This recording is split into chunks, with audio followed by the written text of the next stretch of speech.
American Dream. Dispace en chaîne, Investment Group. Rêve américain pour la Kosomba Lopango aux États-Unis. Plus précisément la ville où y a Dallas. Aujourd'hui c'est possible.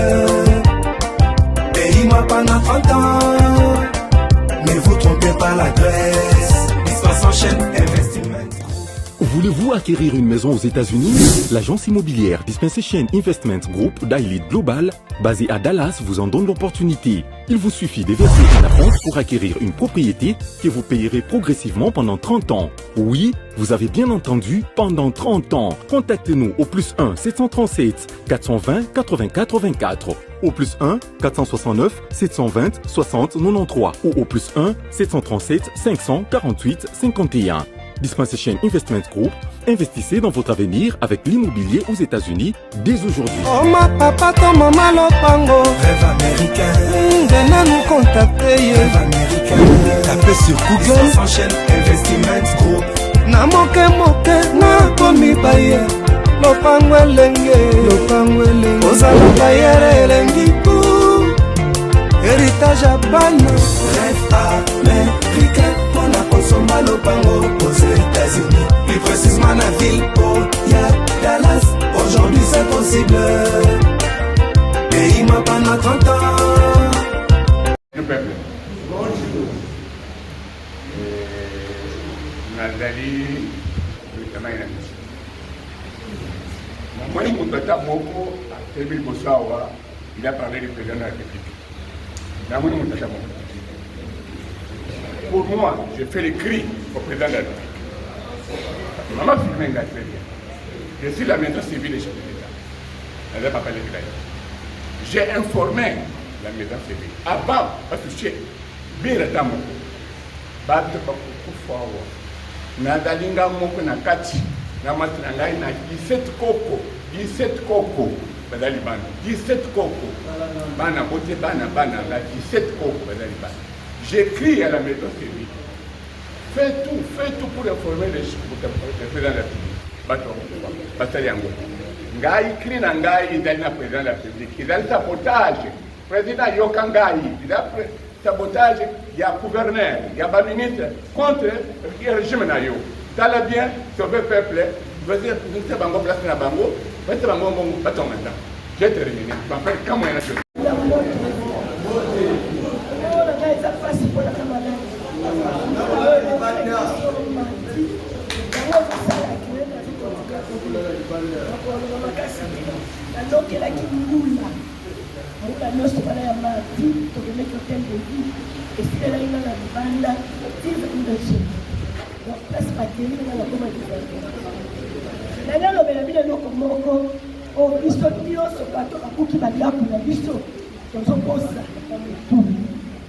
J'ai dit tozalaki na fula ti bazobuka bato ya ntango oyo azo awa maître Michel oyo aza conseiller ya ministre ya ITPR Cédric aza wana nazalaki na mokongo Cédric atie mokongo na ye mponga na telema toyoka maître Michel oyoka nini alobelaka biso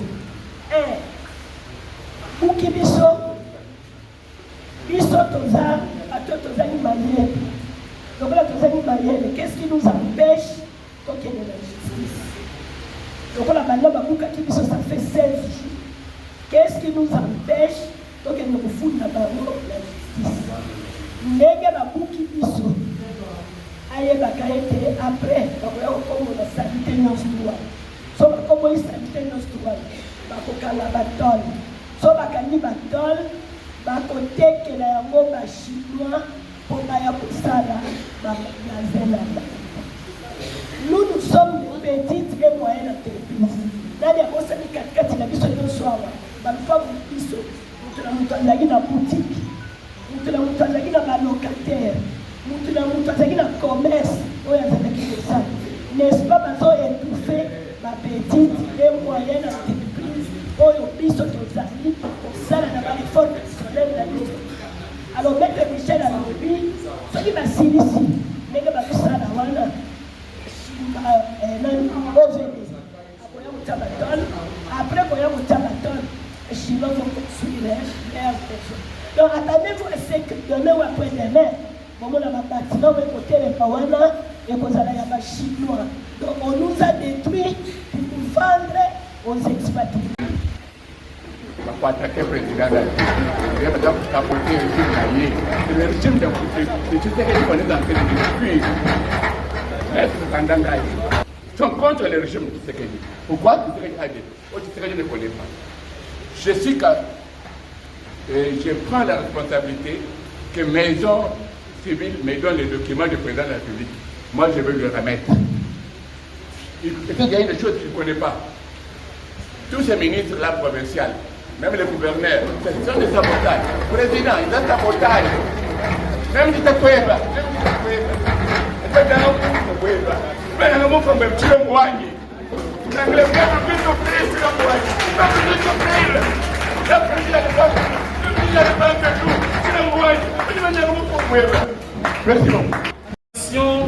de la société civile pour la promotion et la protection des droits économiques, sociaux et culturels.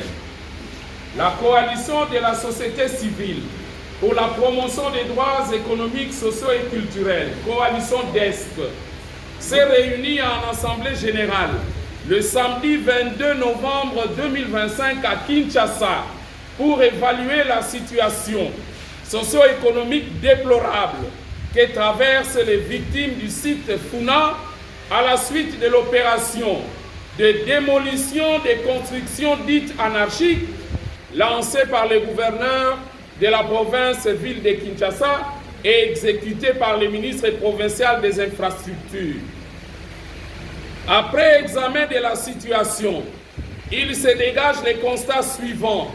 Le gouvernement provincial a porté gravement atteinte aux droits fondamentaux des citoyens garantis par l'article 34 de la Constitution en matière de droits économiques, sociaux et culturels, qui stipule, je cite, « La propriété privée est sacrée. L'État garantit le droit à la propriété individuelle ou collective. Il encourage et veille à la sécurité des investissements privés, nationaux et étrangers. Nul ne peut être privé de sa propriété que pour cause d'utilité publique et moyennant une juste et préalable indemnité octroyée dans les conditions fixées par la loi. Nul ne peut être saisi en ses biens qu'en vertu d'une décision prise par une autorité judiciaire compétente.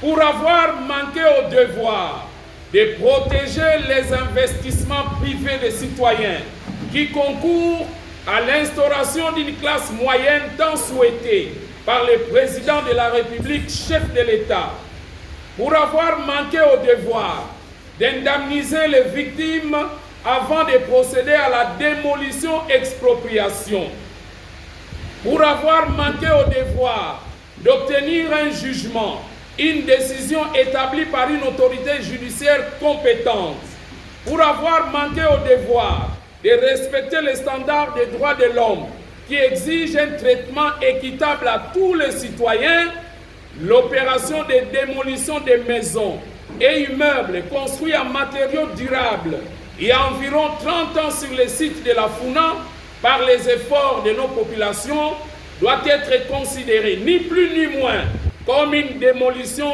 illégale susceptible d'annuler tous les efforts de notre gouvernement et du président de la République visant l'avènement d'un état de droit en République démocratique du Congo. La coalition DESC rappelle à l'autorité provinciale que la protection des droits économiques, sociaux et culturels DESC est pour l'État une obligation indérogeable et ces droits sont justiciables devant les cours et tribunaux compétents de notre pays en vue de réparer les préjudices causés aux citoyens. L'État ne peut pas être contre son peuple. Pour tous ces manquements,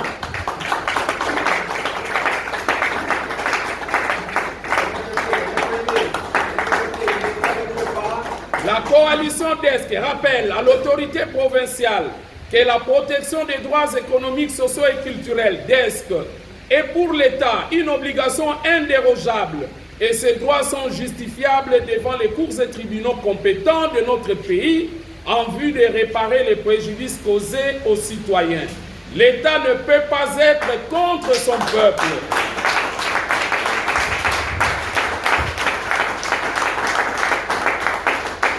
Pour tous ces manquements graves, privant à cette population de Funa les droits au logement, les droits à la santé, les droits à la sécurité alimentaire, les droits à l'eau potable et à l'énergie électrique, les droits aux équipements sanitaires minimum, les droits aux activités socio-économiques du développement, la coalition DESC prend l'engagement d'intenter une action en justice à travers les collectifs d'avocats pour que justice soit faite.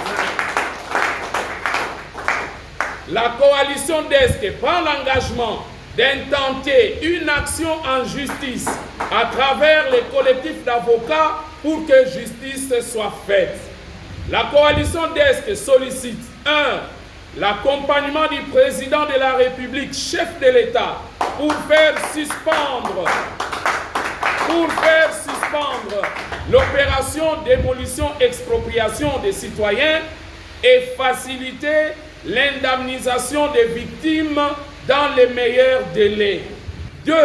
Au président de la CNDH, Commission nationale des droits de l'homme, de soutenir l'action judiciaire qui sera portée devant la Cour compétente pour la protection sans faille des droits économiques, sociaux et culturels. 3. Au Parlement congolais d'envisager une loi en la matière pour éviter dans l'avenir des démolitions à répétition qui violent les droits fondamentaux des citoyens et détruisent les économies de nos populations. Peuple, plus rien ne se passera sans... Au risque de me répéter, pour éviter de l'édite, je m'excuse beaucoup parce que je viens d'arriver un peu en retard, légèrement. Et il m'est difficile de reprendre tous les aspects tels que j'ai prévu, mais je voudrais tout simplement insister sur le fait qu'en voie de démolition, ils ont parlé des constructions anarchiques. Construction anarchique, c'était sur le collecteur d'eau qui se situe au niveau des ponts Gabi, un peu plus loin là, à côté de Kinimalebo, dont on parle. Tout le monde n'habite pas, tout le monde de Funa n'habite pas le coin là. Nous sommes à une très grande distance des collecteurs là, qui a provoqué l'arrêt ou bien qui ne permettait pas l'eau de passer facilement. C'était un élément très capital, puisqu'il fallait distinguer, nuancer qui a construit sur les collecteurs, qui n'a pas construit sur les collecteurs. Nous sommes à plus de 500-800 mètres de ce collecteur-là. Donc il n'y avait pas de raison qu'on puisse continuer. Il y a beaucoup de Kabanda qui sont très loin. Autre élément, si vous regardez bien, après avoir Kobu Kabanda qu'on a vu sur Bassali, et Tikale à peu près 8 parcelles ou 6 parcelles. Il faut dévier, il faut procurer Nassima. Pour n'a besoin qui convient 4 mètres, 5 mètres. Vous voyez que ce n'est pas, on n'a pas traité tout le monde de la même manière. Et nous insistons beaucoup sur ça, puisque bon, le peuple d'abord. On parle de peuple d'abord. Et toujours bon ma peuple. Finalement c'est quoi? Nana bon ma peuple. Et belé ya batona banana. Je suis séparé de mes enfants. Les autres n'étudient plus. Donc le problème est très sérieux, très grave. Je crois que l'État, qui doit protéger sa population, doit maintenant voir dans quelle mesure on peut venir en aide à la population qui souffre, puisque nous vivons une période très compliquée, très difficile. Moi, dans ma vie, je suis un ancien député national. Dans ma vie, je n'ai jamais traversé une situation telle que je viens. C'est le moment le plus difficile dans ma vie. Donc, je crois que l'État a la capacité de nous dédommager, ensuite de nous réhabiliter dans nos droits, de façon que nous puissions rester comme, puisque, je ne sais pas, d'autres pays, d'ailleurs, la Banque mondiale, venait de payer les gens qu'on avait, comment on appelle ça, sur Calamou, oui, là, sur la rivière Calamou. Oui, les sinistrés de Calamou.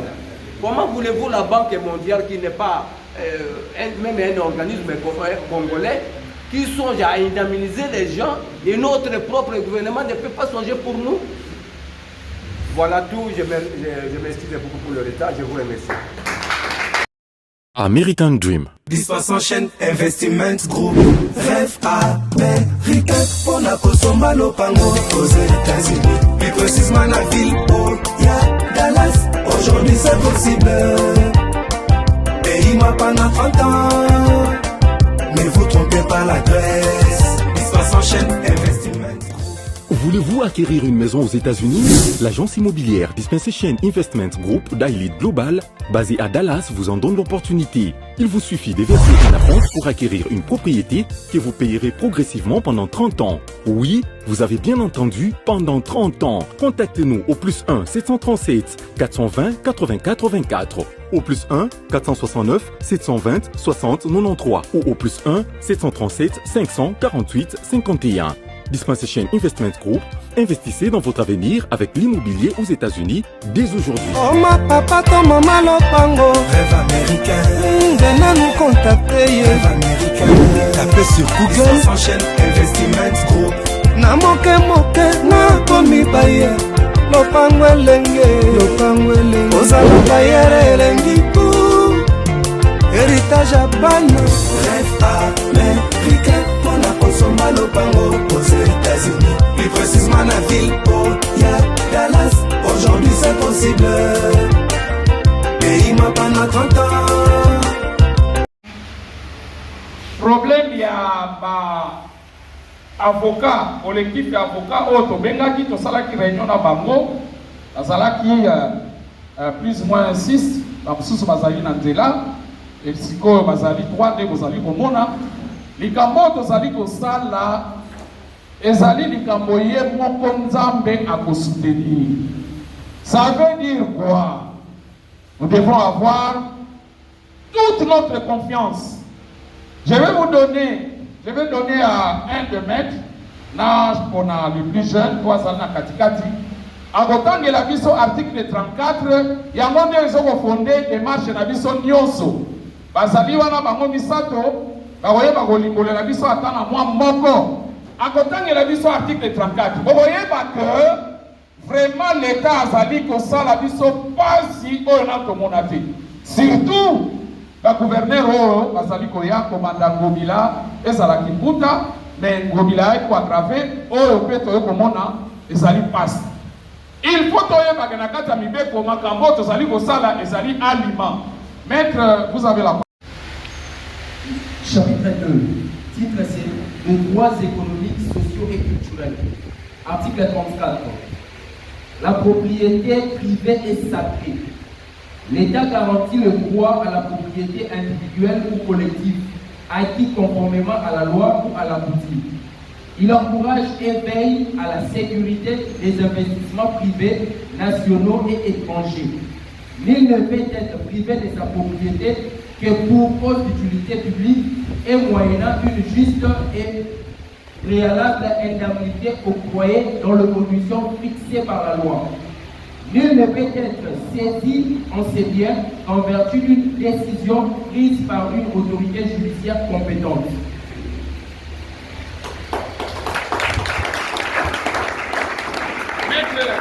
Commentaire aux amis ça tu vas lancer moi commentaire comme ça les autres parce que on se va donc quand ça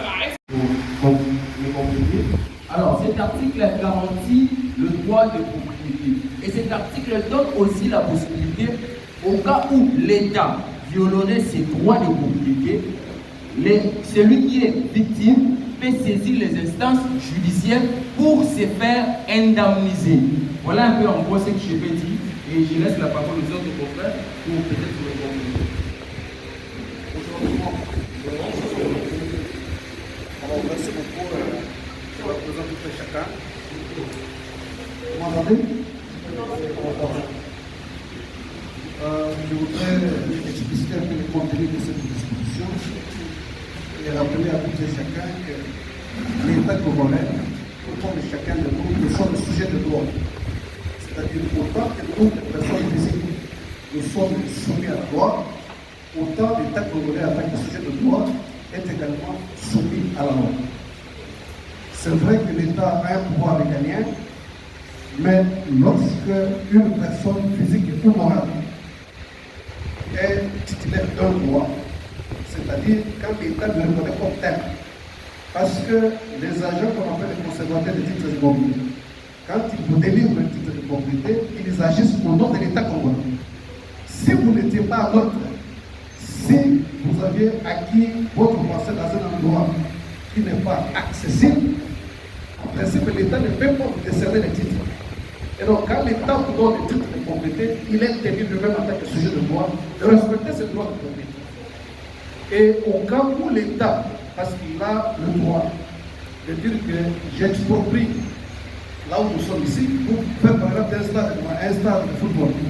Dans ce cas-là, la loi lui demande au préalable, avant d'obtenir, de vous exproprier, il doit commencer par vous indemniser. Vous évaluez ensemble la valeur finale de votre propriété et il vous indemnise avant de s'en accaparer.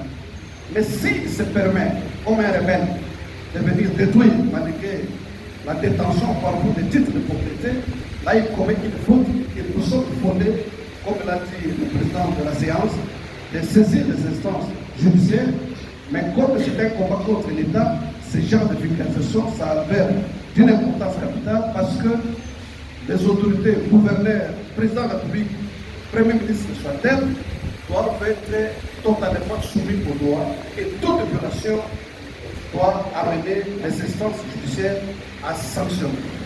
C'est ce que je pourrais peut-être faire comme commentaire par rapport à cette exposition légale qui venait d'être émanée par les confrères.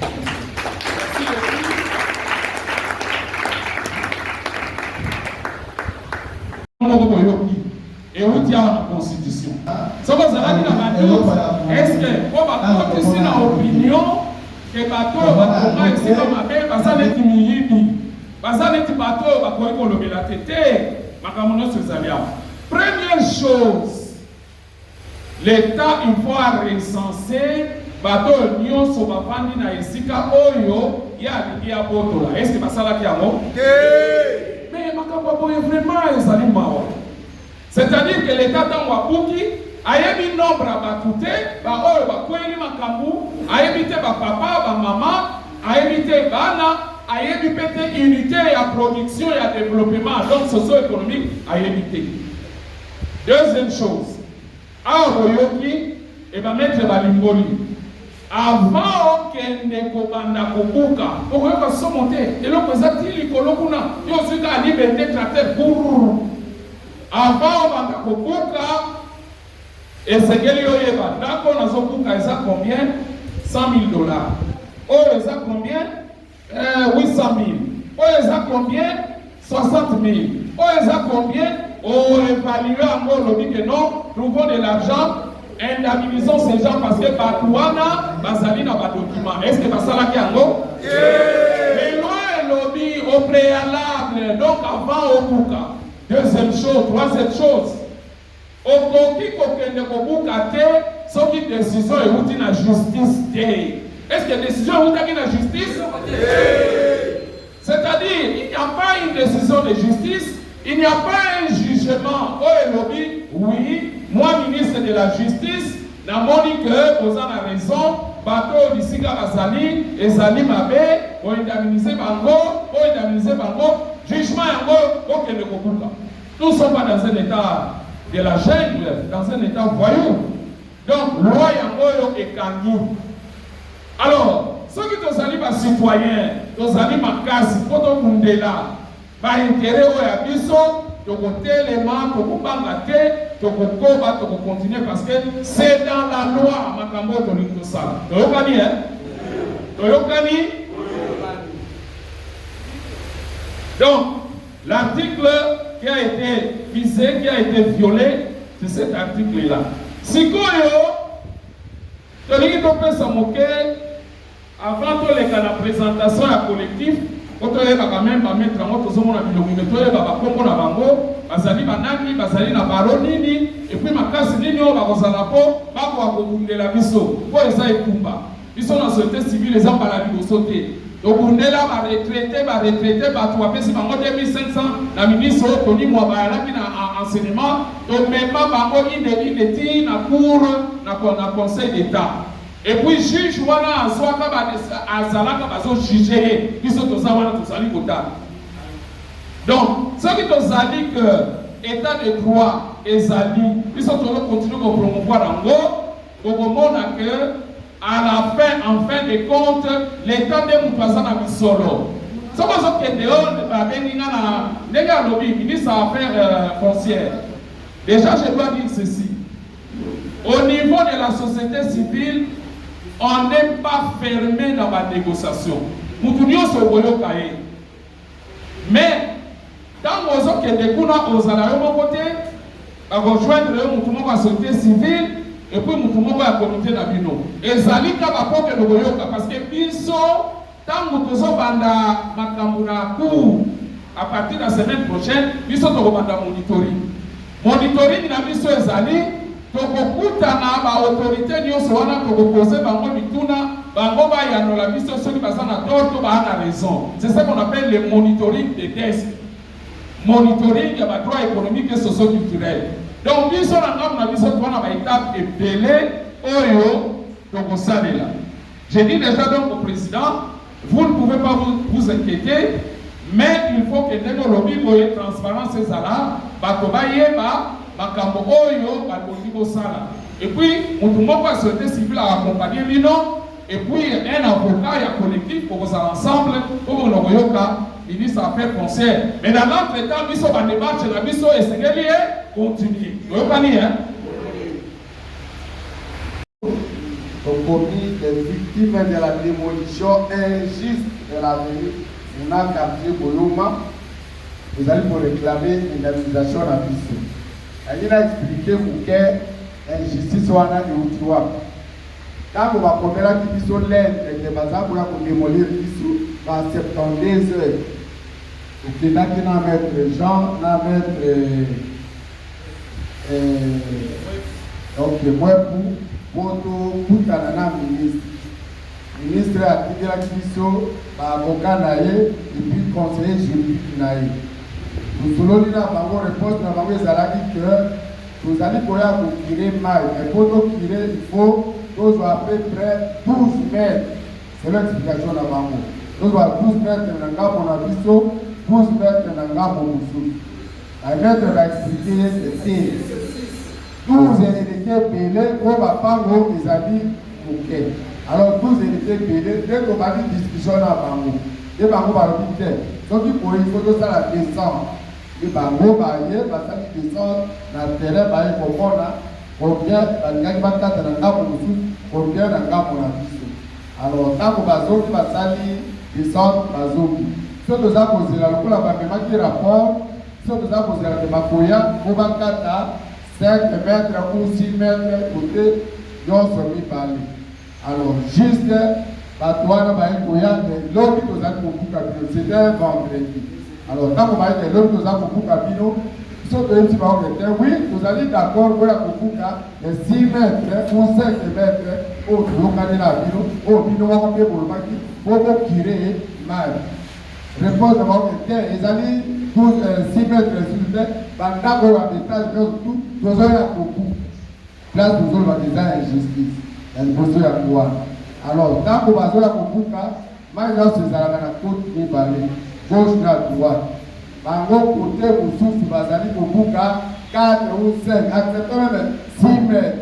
Les côtés d'Abisso, Papa, Gognon, il y a 20 mètres, il y a 18 mètres, et est-ce que nous allons faire des injustices? D'abord, nous allons conseiller à la société civile, pour aller pour accompagner Bisso, on descendre sur le terrain, comme on a injustice des amis, pour déclarer malade, il faut avoir l'autorité. Donc, comment on a vu les amis, on a sur le terrain, on a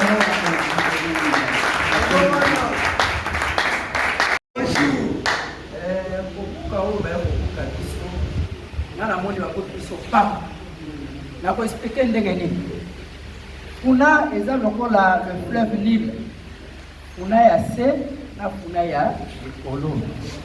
Alors, funa ya Likolo elekela na mai oza penza na mai. Soko kiti na niveau ya pont au passerelle au tobenga petit pont. Nde à peu près funa ekomi riverain ya ruisseau. O bango bazobenga rivière, eza rivière te. Et ça continuité à collecteur. On a parlé du peuple et qui dit entre Formosa na Otobengi na ni Malebo.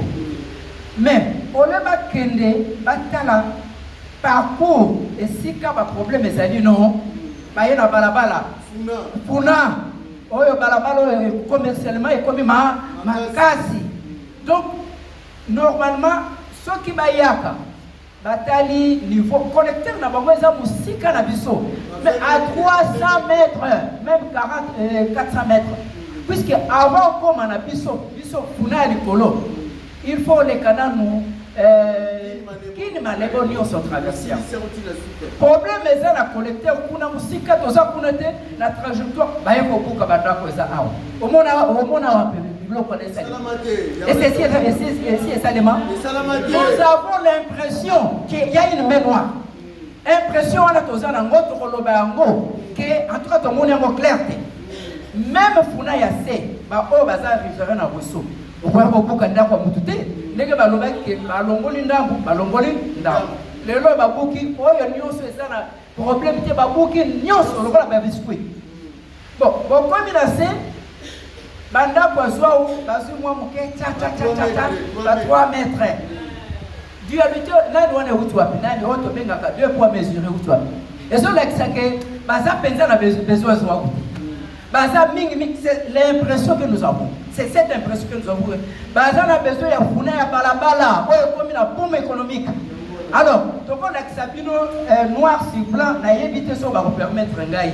Ba photo ezali aw. Oyo lakisa entre nani pour la funa ya likolo oyo eza na rivière te tozalaki kaka na mwa kaniveau mokie oyo euti na dima ekoti kala mai oyo ebandaki kouta na nani na palais du peuple ezalaki kolekela biso mais na ba 2012-2014 ntango bachinois basali nzela bazwi badevie yango na collecteur ya monene donc funa ya likolo tozalaka lisusu na mai ya malunga te même mvula ezonoka tozala inquiété te le débit est insignifiant par rapport ya esika collecteur euti mai ya palais du peuple ekiti elandi kini malebo nyonso ekokutana mai euti matonge nde place wana ekosangana ekomi na débit moko ya monene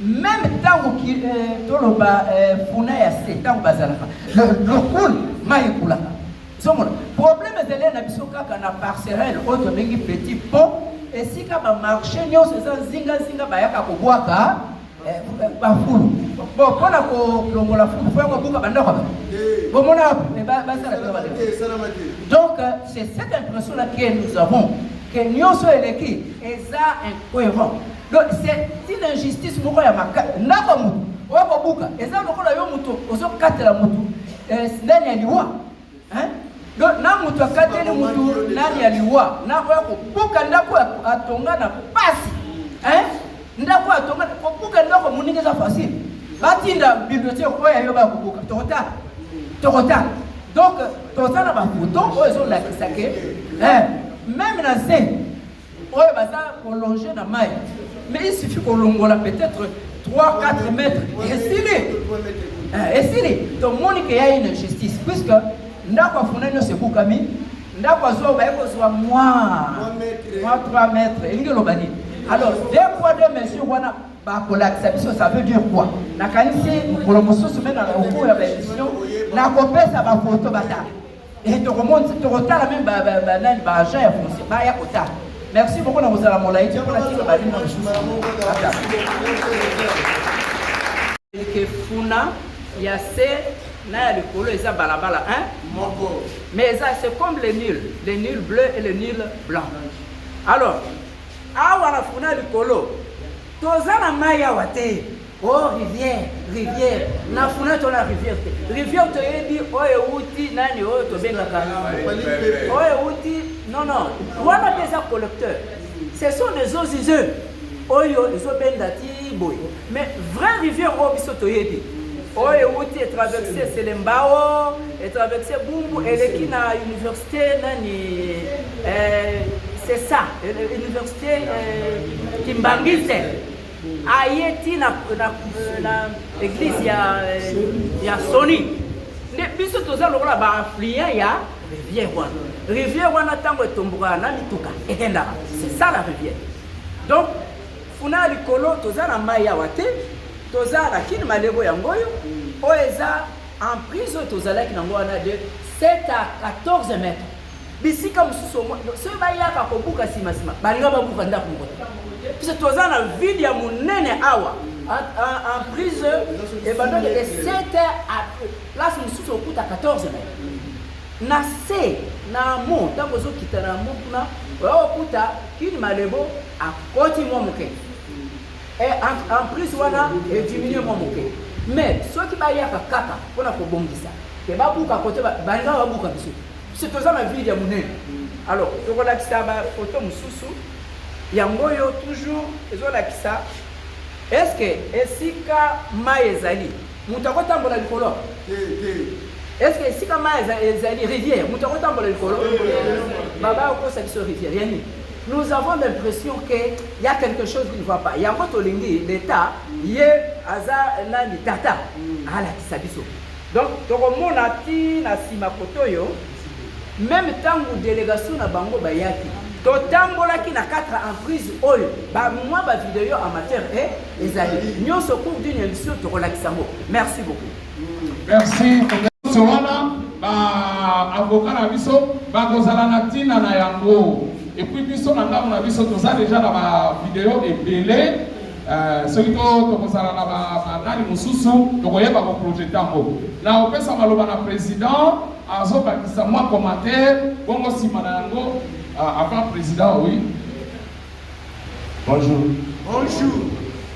nga nalinga komake kolobaki injustice oyo esali biso kasi komona vraiment bato wana donc baye basala bamesirage asile ekomona bato moins de 24 heures bakosala démolition eza grave nakozonga kokiela mwana historique ya avenue Funa avenue Funa ya bainsécurité oyo bandaki koleka na niveau ya taptapu na Bongali et c'était parmi bacause oyo l'état congolais azwaki décision ya kotekisika avec tous les documents cadastrés toza nango ya depuis gouvernement ya Congo belge et Congo Kinshasa Zaïre etikala kozala menacé te là personnellement j'ai eu l'occasion de kopesa président beaucoup de 5 fois parce que la zone oyo abandaki kofréquenter d'habitude 6 à 7 parcelles azali nango aux environs ya biso ya Funa wana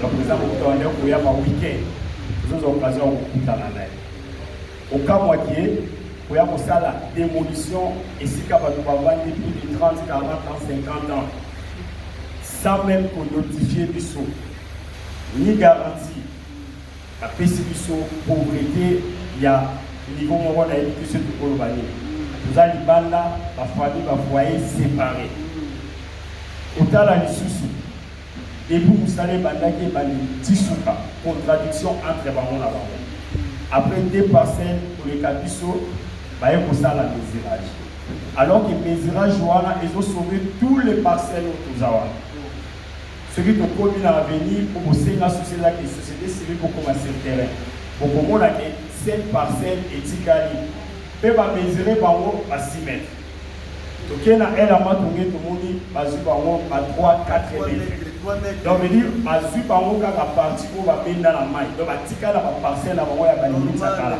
nga mpe naza na baimage wana komba après oserve biso c'est-à-dire bazongi na balimite na bango badébordaki alors que biso na funa eko baye kodemolir biso sans pourtant même batuna historique ya avenir kotala na réalité okocomprendre ke intention ya mabe eza na baautorité mosusu eloko biso tokosenga justice po esalama et plus rapide parce que toza déjà na pauvreté oyo tokovivre yango combien de temps komona avenir funa mokolo moko te tobelela leta ya kosunga biso tozingi to mai ekoti jamais mai ekulaka nango marke bandeko mosusu badeborda na matongi wana e mai ekulaka tokokamwa baye basali traçage ya ba 6 mètres baye kodemolir avenir sans même présence ya bourgmestre ya commune ya Kinshasa, sans même commandant major ya commune ya Kinshasa, ni chef du quartier. Tomoni kaka bato bakiti vendredi na ba 16h bagani hôtel de ville pour la sensibiliser bazoki pete papa mwana bobimisa biloko lobi to kwa kokuka bino esalama wapi ba action inhumaine pour à tel point que mwana moki azobi wa seke lobi to kokuka bino belo bana bakoki koloba mais ils ont détruit, ils ont cassé la maison de Mémé. Donc ils ont ça qui peut goûter. Et là, on va réclamer justice et ça. Et au quitte sur le terrain pour vérifier, au moment qu'il y a 5 parcelles pour respecter ma 6 mètres. Pourquoi 5 parcelles et Botika? Plan et projet pour ça la mafuna exact. Tu vois, il y a 6 mètres à la mission de la Sima et rivière, bâtir une mission banda pour la mission. Mais baye kokuka dans la minute toza libanda na balabala ya kosenga makasi ezaki bato wana nyonso na bacontradiction na bango ntango basali il fallait s'arrêter menace ya bapoliciens manque ya présence ya bourgmestre na chef du quartier ezolakisaki manque eza place wana document moko te officiel po baza nango balakisaki biso ke document yango oyo accusé de réception que tu signé tokoya kodemolir bino to tokoya kobuka bino to topesi bino garantie eza te tomeki kosala baeffort même na bamédia mosusu sango eza kaka ke bapesa bino bambongo bino boteki bato mosusu bapesa bino biso toza wana depuis 64 depuis 64 donc avant d'abord de traverser de l'autre côté parce que tozalaki boye après toyeko donc ozo comprendre déjà donc eza déjà donc mukolo ya la place na biso za mikolo même ya bato ba kobuka biso eloko biso tokosenga justice et salama et pourquoi 2 poids 2 mesures donc bato amatongi ko bazwaki mai bazwi bango eloko te donc bazongisi bango na limite et puis biso babuki biso na intérêt nini aye j'ai dit l'autre pour mesurer architecte na bango susu aye parcelle il y a 28 mètres 28 mètres pour là ici à mon assez pour l'intérêt ni canal ni basi basala ya 30 là na une rivière canal wana eza 8 mètres 8 mètres même la plan cadastral tout ça so na 8 mètres yo kokuka esika ya 28 mètres pour 20 mètres en esani et là biso to kosenga baya bafuta biso et puis to récupérer bandabu na biso oyo kotikala donc ceux qui to kotika ba te ba 30 mètres na biso ko dans la route donc soki société civile okunda mpoke tolonga etumba oyo na bino baeleme ezali nyonso tokobimisa yango na mokwa ekozala. Merci. Au risque de me répéter, pour éviter de l'édite, je m'excuse beaucoup puisque je viens d'arriver un peu en retard, légèrement. Et il m'est difficile de reprendre tous les aspects tels que j'ai prévu, mais je voudrais tout simplement insister sur le fait que, en voie de démolition, ils ont parlé des constructions anarchiques. Construction anarchique, c'était sur le collecteur d'eau qui se situe au niveau des ponts Gabi, un peu plus loin là, à côté de Kinimalebo, dont on parle. Tout le monde n'habite pas, tout le monde de Funa n'habite pas le coin là. Nous sommes à une très grande distance des collecteurs là, qui a provoqué l'arrêt ou bien qui ne permettait pas l'eau de passer facilement. C'était un élément très capital, puisqu'il fallait distinguer, nuancer qui a construit sur les collecteurs, qui n'a pas construit sur les collecteurs. Nous sommes à plus de 500-800 mètres de ce collecteur-là. Donc il n'y avait pas de raison qu'on puisse continuer. Il y a Kobuka Bandako, ils habitent très loin. Autre élément, si vous regardez bien, après avoir Kobuka Bandako on a vu sur Bassali, et Tikale à peu près 8 parcelles ou 6 parcelles. Il faut dévier, il faut procurer dans Sima. Pour un besoin qui convient 4 mètres, 5 mètres. Vous voyez que ce n'est pas, on n'a pas traité tout le monde de la même manière. Et nous insistons beaucoup sur ça, puisque bon, le peuple d'abord. On parle de peuple d'abord. Et toujours bon ma peuple. Finalement c'est quoi? Nana bon ma peuple. Je suis séparé de mes enfants. Les autres n'étudient plus. Donc le problème est très sérieux, très grave. Je crois que l'État, qui doit protéger sa population, doit maintenant voir dans quelle mesure on peut venir en aide à la population qui souffre, puisque nous vivons une période très compliquée, très difficile.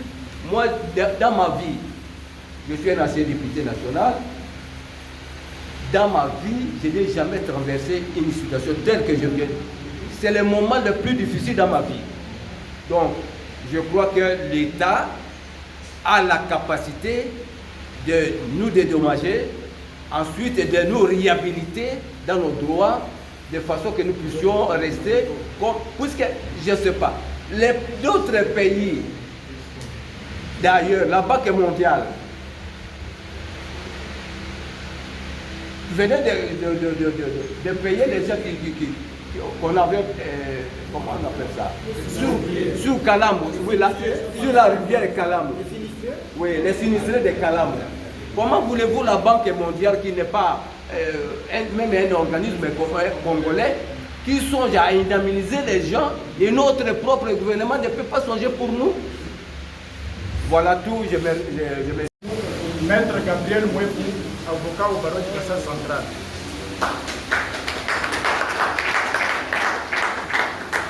Moi, c'est Maître Aaron Chouapri, avocat au barreau de Kassai Maki.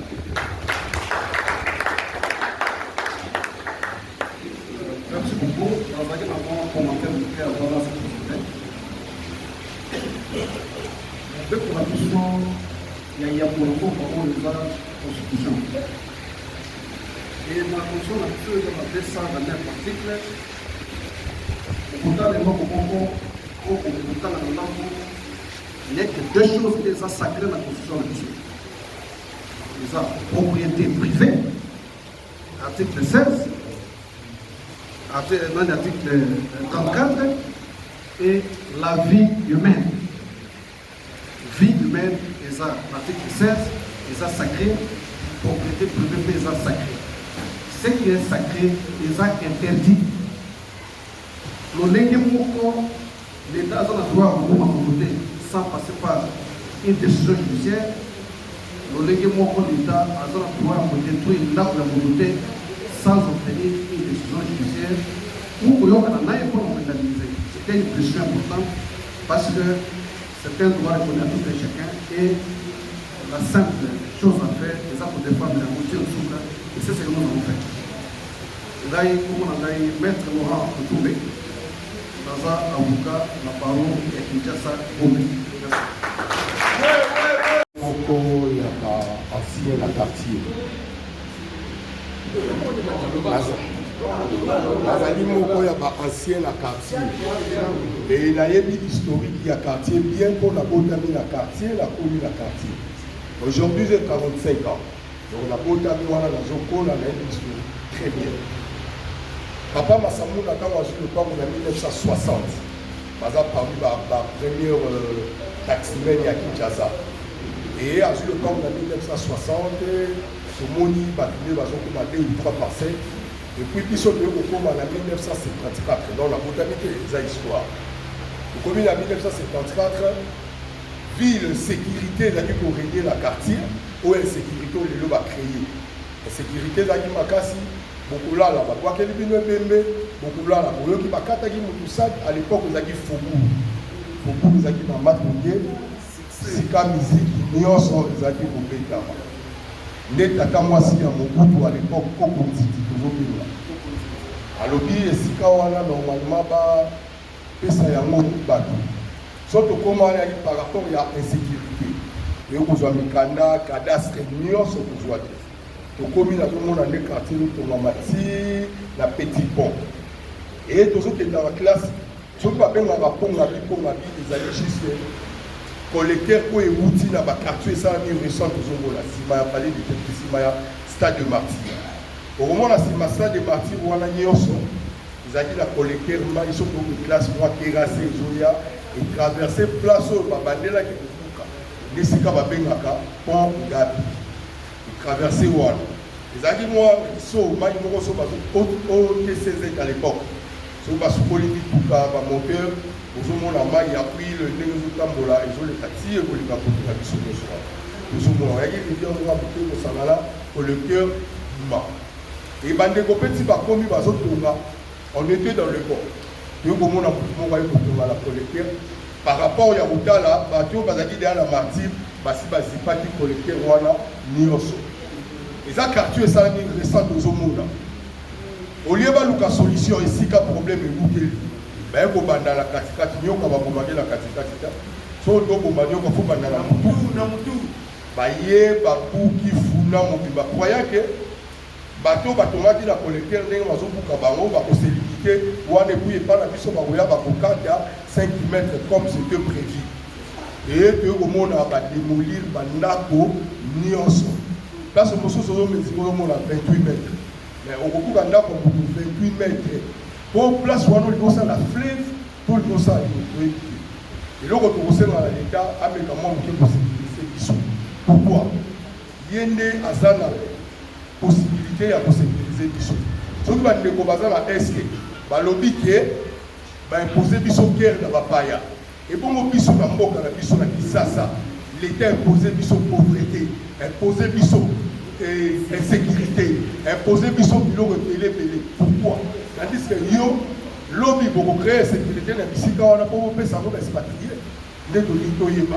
Comment papa mo contribuer la biso solution, to moni papa mo kutu Okuka esika o batie le loki maleko apuki yango à 3 reprises biso tozomona batongi apuki lelo biso tokomi sujet ya kokuka aussi longtemps kini maleko bazokuka yango à plusieurs reprises lelo kini maleko eza na mai politique oyo kokuka pa na biso vraiment c'est déplorable.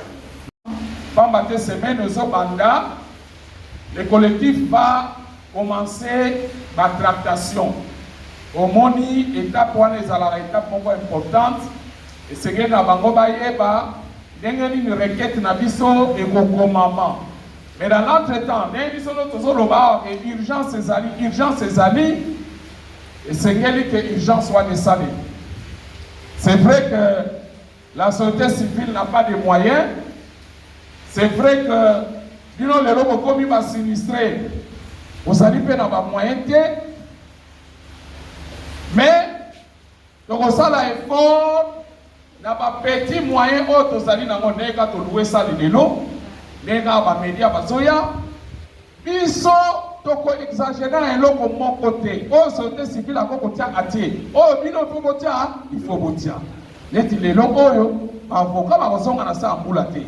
Alors, il y a papa Jean, il faut qu'on mobilise moi quelque chose. Donc, ça, on m'a dit papier, oh, mais là, qui dit non, et allez juste, c'est ça, oh. Société civile, coalition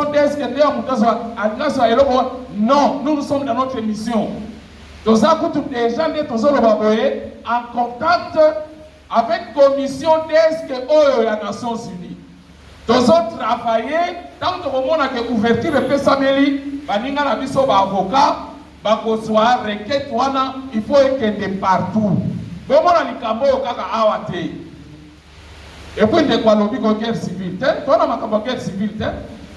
tokokonfondre makambo yango te toyebi mboka ndenge ezalaka ntango olobi boye barécupere bake te tala makambo ya guerre civile te tozalaka kobundana na constitution yo ozali gouverneur esengeli oyeba makambo oyo mais soki okei na ngambo na mopanzi c'est que il y a anguille sur roche.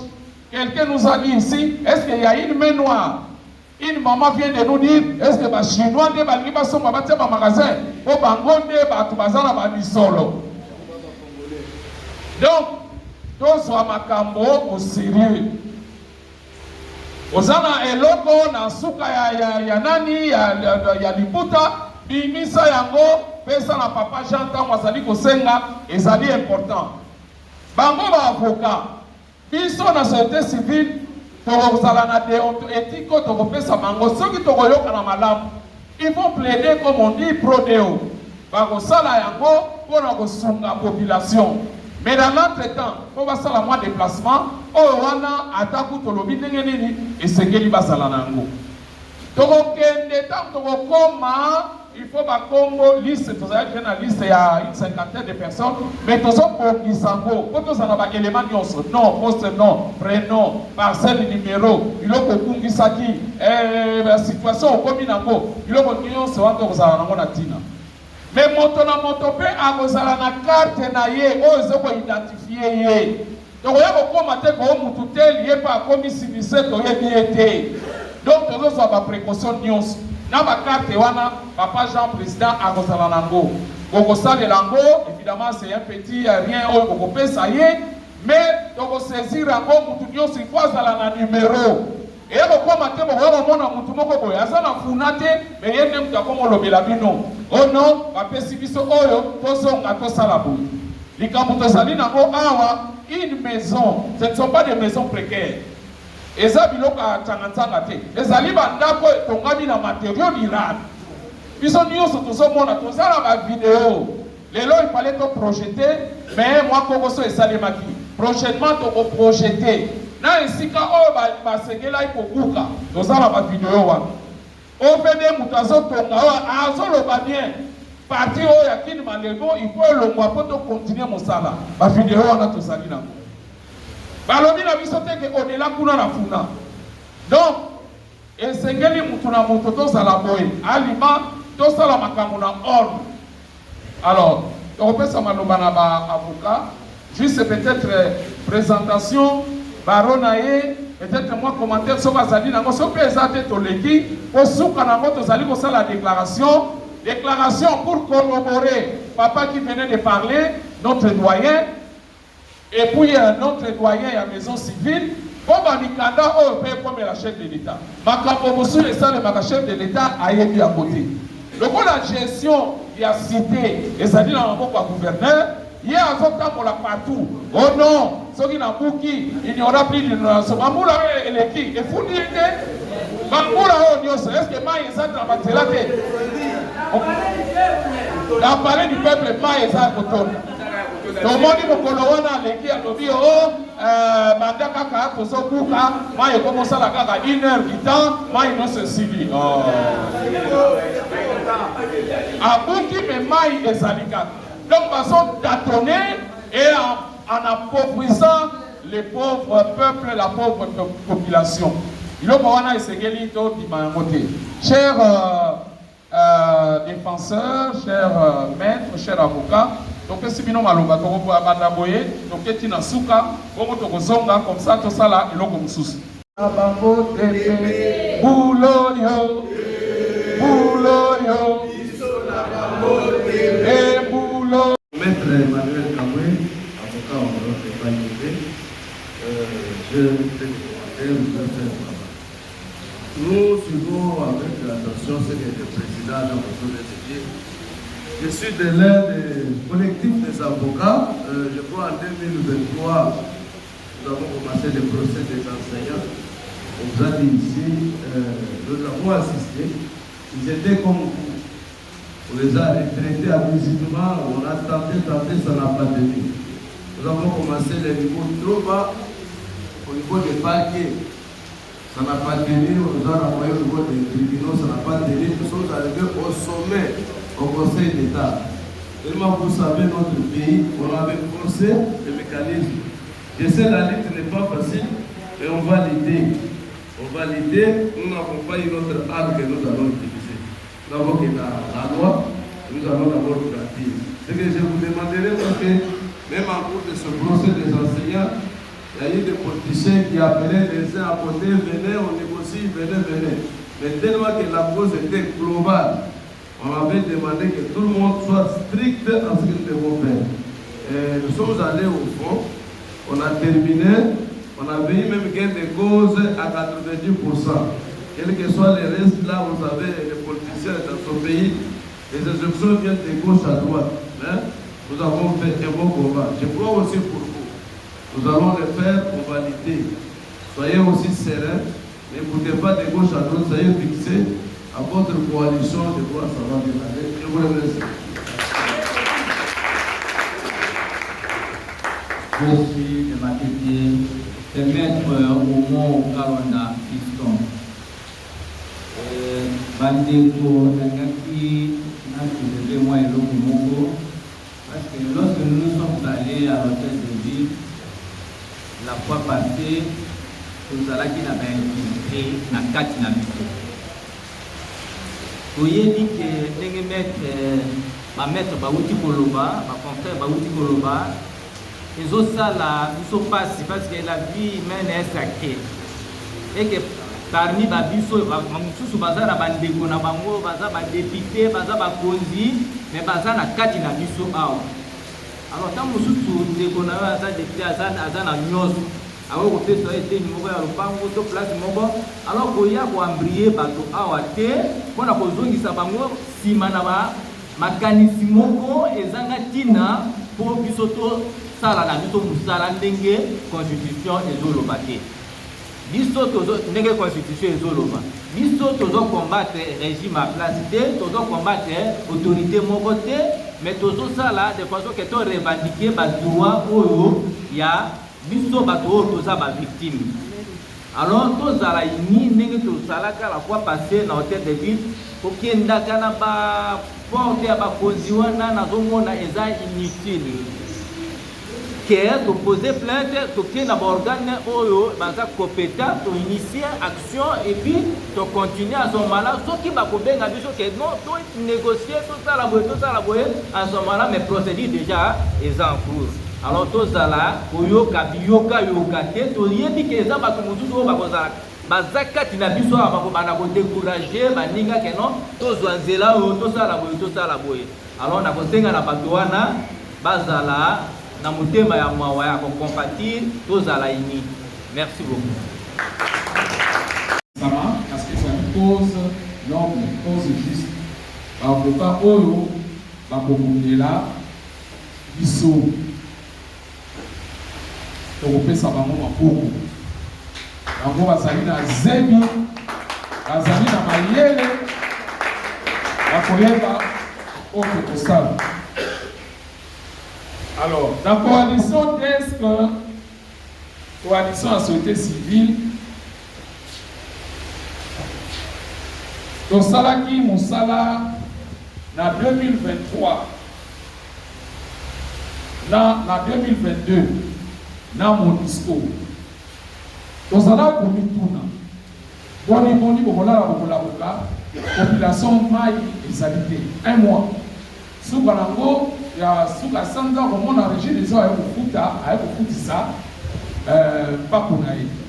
Et puis nous aussi maïté. Donc ça obligé à Kofuta. Mais quelque part, ils ont escroquerie, mais même pour l'instant. Boni, au Boni a venu 24 novembre. 24 novembre. Ngobila, Boukakati, vers Sénébao. Nanda moko ya mosquée bukanaka bakata kango mais le long soko pays et le mpe basala wana ezolo mais babuka boni bolango ki bokoki ba bino babato mais bon indemnisation kate nous sommes allés na ba oyo ba kokai kozila biso banganga ya mayele ya justice et na Monisco bazolaka biso banganga ya mayele tosalaka mama na réunion mais MONUSCO erecrutaki un expert na kanisa bamaître bango nyonso ndenge bavandi bayebi professeur de Sambo ti lelo azali nayebi te soki azali qui maintenant il est toujours dans le cabinet du chef de l'État. Alors mais je crois qu'il a repris le professeur wana iye mutu bapesaki responsabilité ayeba na bakaneti oyo ya démolition na bakaneti oyo ya koprive population na bato wana ye bato ebele bazalaki na funa wana baosala makambo na bango mwa prospérité ezali à la fin du mois soki akomoni mbongo ana $1000 ana $2000 bazoteka babiloko na bango akokufa nzala te azokota bana na classe. Donc socio-économique biso sikoyo société civile na biso ezali desk droit économique socio et culturel na mboka na biso esengeli bato oyo babengi baopposant bazomona teke funa bazobuka baopposant bango mosala na bango kaka kobundisa baoyo bazali na pouvoir mpo bango mpe bazwa pouvoir mais baomona population te. Population azolela. Est-ce que vous voyez les gens politiciens vont telemi à l'objet? Mais ezali nini? Quand vous avez un meeting, bino pe bokei, ba okelobela ka makambo ya élection. O bango ba kitana ba o bazali.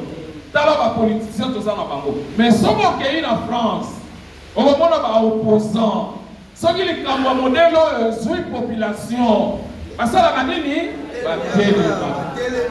Kotala ba nature ya opposition to nango. Deuxième ba o ba ko contrôler ezali parlement. To yoba Steve Mbikai baramoko tango alekisi question orale na ye alobi contradiction l'état azali nango apesi mikanda quelque temps après aye kobuka alobi eza contradiction moto apesi mokanda bakangi ye te bino bazali kobuka bandako na bino baimmeuble mais moto apesaki bamikanda wana basali ye nini eloko te aza na ye kotambola. Parlement esengeli atelema. Parlement né à l'obélaka peuple. C'est la représentation nationale et provinciale. De ce côté-là aussi, tout le monde a validé les autres budgétés. Yango qui ni malembo wana ezalaka ya nani? Okokelo kuta kuna na kati bango pe ba politicien basali. Donc, petit peuple azali susu na moyen mettre à muto loba a. La propriété privée via moto ezali sacré. Papa alobi na biso ke banda ye abotami banda akomi na age oyo mbala liboso akutani na kokoso ya modele oyo. Ça veut dire soki tosungi te bato nyonso bakweli makambo ebien lobi okomona moko akomi kokende hotel akufaki oyo APC. Heureusement mpo na biso société civile ezali collectif ezali nzamba azali ezala eloko oyo tozomona kuna na liberté na marché liberté tokokita kuna po toyeba makambo yango ezali nini. Alors nos avocats sont là. Le professeur Esambo dit que procédure ezali il faut donc jouer requête ekokende na niveau ya cour constitutionnelle bango na kanisa à partir à lundi moi oui promo ko salema ya avocat na biso ba koyeba ndenge ba ko orienter dossier ko ba kutana déjà na instance wana ba yeba ndenge ni na kokoma na lombango requête so funda na kolika que soki requête komami. Je crois que pour inscrire cela ça peut prendre combien de temps? Une semaine, 10 jours ou comment mettre? Ce qui requête comment mi ekei 8 jours. Donc 8 jours francs. En ce moment-là, tu vois que déjà makambo kobanda quand et au comment nini et au comment que non bango ko saisir procureur général près à cour constitutionnelle. Évidemment bango mpe bakoyeba ko délibérer ba contenir pe ba kokeli. Mais na ndenge penza orientation ezaleli le procureur général sera saisi. Tokutanaka na ye na MONUSCO, tokutanaka na ye na Grand Hôtel. Tant que le professeur a rendre compte Procureur général alobaki na biso oui. Soki makambo ndenge wana esalemi esengeli bosaisir biso. Mais bino bosaisisaka na bino te, bino peuple. Babuki yo ovandi okekolela na coin na yo. Donc makambo tozali kosala ezali boye. Yé mutu alobaki na biso que non, procureur général soki bosaisir ye akoyeba ndenge nini kosaisir cour et biso tokoyeba ndenge nini tokoye koarrive na bamakambo tozosenga neti ya baindemnisation. Peuple nayoki bino te peuple, plus rien, peuple, plus rien ne se passera sans nous, plus rien ne se passera sans nous, plus rien ne se passera. Bakri mosusu ekokali tokouta epa na bino tokosengela yango na mikolo boya parce que bato ebele bazosenga adhesion na bango na société civile iyo tokondima bango mais ezalaka na bakritere po biso awa soki ozali moto akaniaka soki ozali moto ya mogulu okokota te awa société civile oyo oyoki mete kuna alobi makambo baretraité ntango tokei na bango pupupupu bara opesa bango $2500 mais chef de l'état azwaki loi mobimba la loi 22 pour sécuriser l'enseignant qui va de retraite et puis les lots oyo bamusu bazozwa 23 millions de francs et ça na lui a côté mais échangeaki quand même donc yango wana esengeli na biso vraiment totele amoni insistant vraiment féliciter alinga zwa maloba kuna to. Merci pour tous ces témoignages. Grâce à amis. American Dream. Dispensant chaîne Investment Group. Rêve américain pour la Kosomba Lopango aux États-Unis. Plus précisément la ville où il y a Dallas. Aujourd'hui c'est possible. Pays-moi pendant 30 ans. Ne vous trompez pas l'adresse. Dispensant chaîne Investment. Voulez-vous acquérir une maison aux États-Unis? L'agence immobilière Dispensation Investment Group d'Elite Global, basée à Dallas, vous en donne l'opportunité. Il vous suffit de verser un apport pour acquérir une propriété que vous payerez progressivement pendant 30 ans. Oui, vous avez bien entendu, pendant 30 ans. Contactez-nous au +1 737 420 84 24, au +1 469 720 60 93 ou au +1 737 548 51. Dispensation Investment Group, investissez dans votre avenir avec l'immobilier aux États-Unis dès aujourd'hui. Oh ma papa, ton maman lopango. Rêve américain. Venez nous contacter. Rêve américain. Tapez sur Google. Dispensation Investment Group. Na moke na komi baye. Lopango elenge. Ozala bayere elengi pou. Héritage à bana. Rêve